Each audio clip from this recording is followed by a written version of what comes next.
Well, thank you very much, Mr. Chairman, and Dr. Campbell.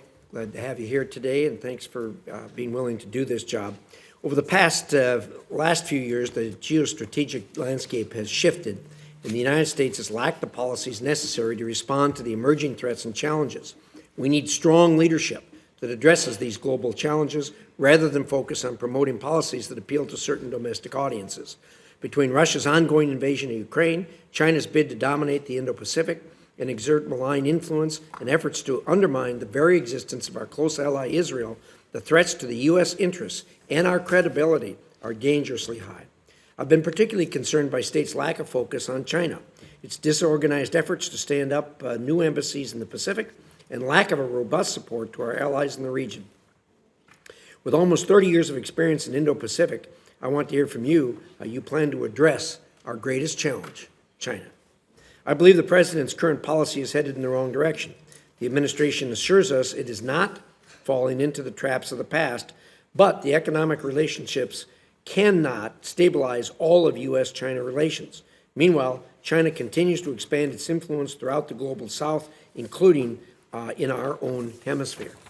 The recent focus at the APEC summit on establishing working groups with China allows them to weaponize against us. Beijing wants to tie us up in these mechanisms and use them to constrain our policies, as we've seen time and time again.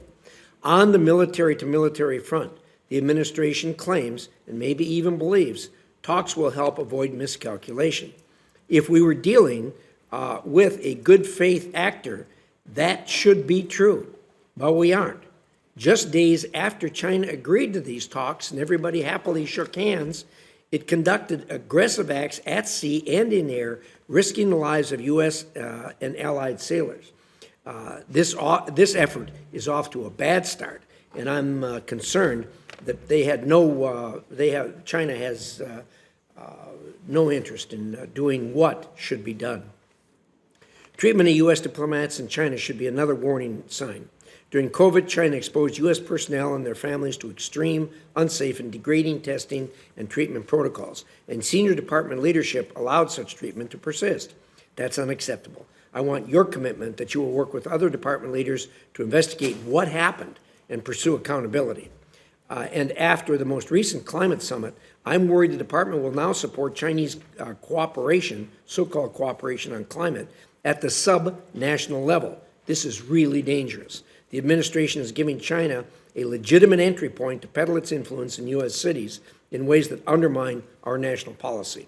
Why would the department support Chinese efforts to undermine our system of governance?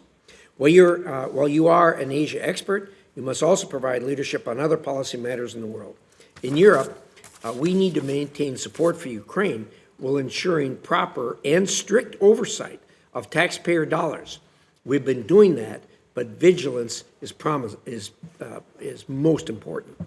Ukraine is fully capable of achieving victory, but until the administration gets over its fear of giving them what they need to win, its future and that of Europe will remain at risk. U.S. credibility among our allies in Asia is dependent on our success in Europe.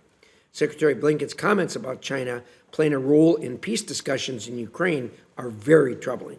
China must not and should not be allowed to use Ukraine as a way to anchor itself in European security issues because of some misguided belief that it can calm Russia down.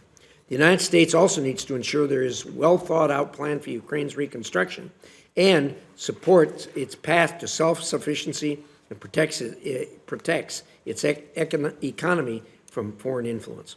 I support the Secretary's comment in October, stating that the U.S. needs legal authorities to seize sovereign Russian assets in the U.S. for Ukraine reconstruction. My bill, the bipartisan, bicameral REPO Act, will provide these authorities. I hope to work with you and with the chairman to get this bill passed quickly and get these authorities in place. In the Middle East, the Hamas attacks against Israel and Iran's undeterred attacks against our troops are a clear signal that this administration's Iran policy continues to fail.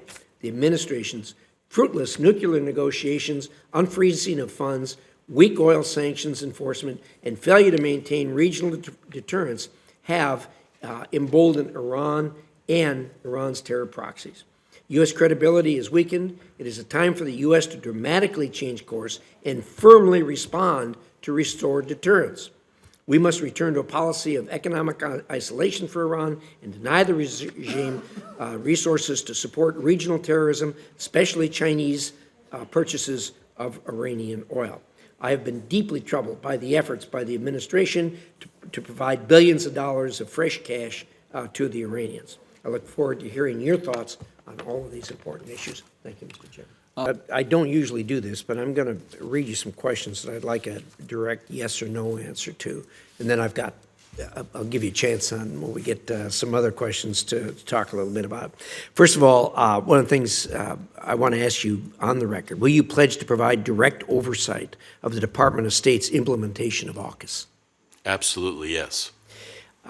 Will you commit to pursuing a thorough investigation into the decisions made by the State Department from 2020 onwards that enabled China to subject U.S. diplomats to violations of their privileges and immunities? Senator Risch, I will, and I must thank you. I've read the letters that you've sent carefully, and I fully intend to do so. I appreciate that. Will you work to remove barriers to U.S. agencies supporting natural gas over Chinese coal? I believe natural gas plays a critical role as a transitional fuel. I've worked closely with this committee and others to ensure that that is the case, particularly in the Indo-Pacific. Yes. Thank you. Will you agree to providing this committee with a fulsome and detailed explanation of why the Biden administration did not repudiate Hong Kong Chief Executive John Lee's claim of being invited to APEC?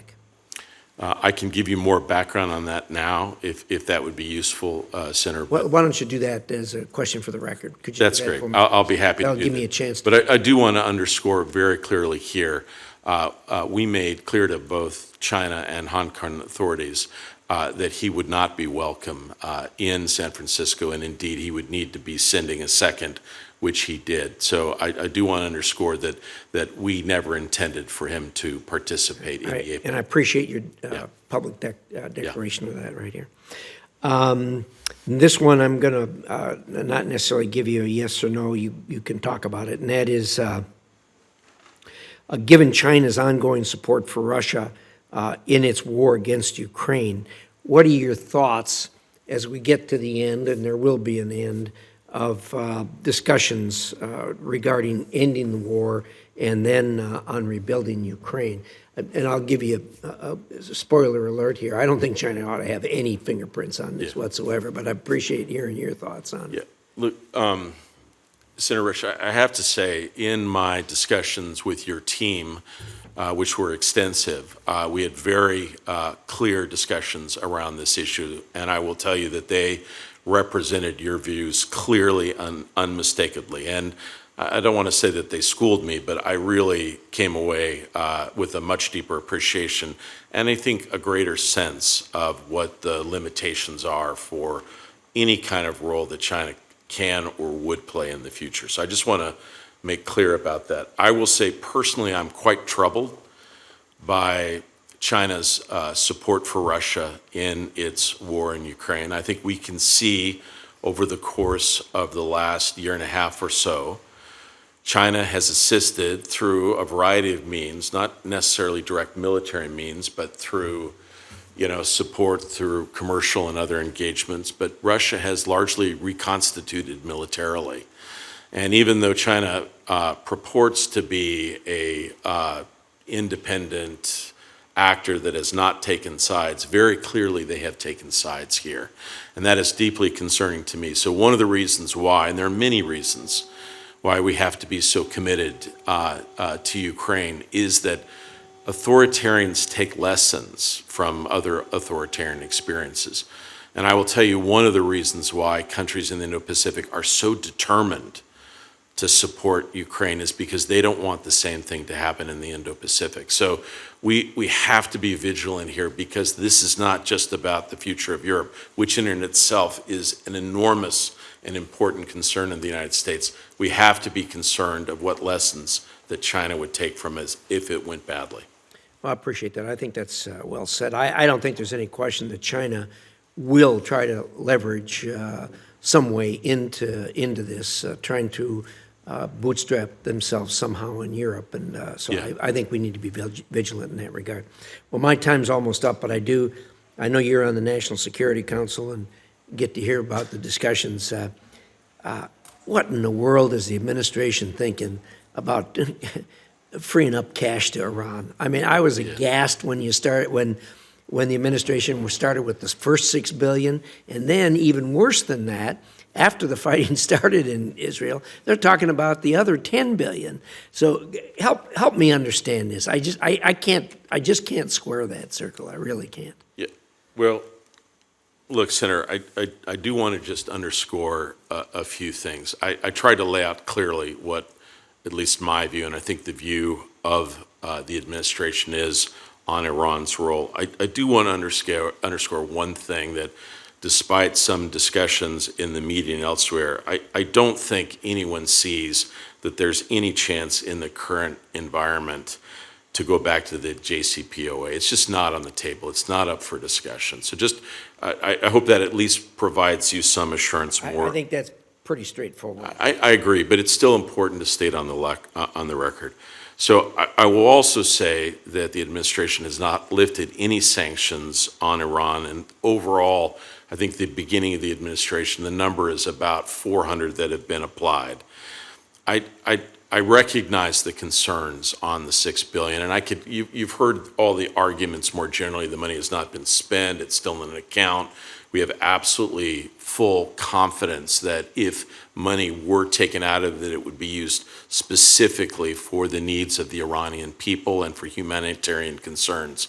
But I do want to just underscore, Senator, I think we're in an environment right now where Iran is taking a role that is so antithetical to our interests that we must be even more vigilant. We must be sending a military message that provocations will be met and met with stern responses. We must isolate them diplomatically, internationally. And I just want to commit to you, I do think this is a subject that we need to have close consultations on. And we've got to work with you, not just at the end of policy deliberations, but as the chairman said, earlier in the process. So I think we share many of the strategic assessments of Iran going forward, and managing this delicate period, given the conflict in Gaza between Israel and Hamas, is going to be critical. Thank you for that answer. Senator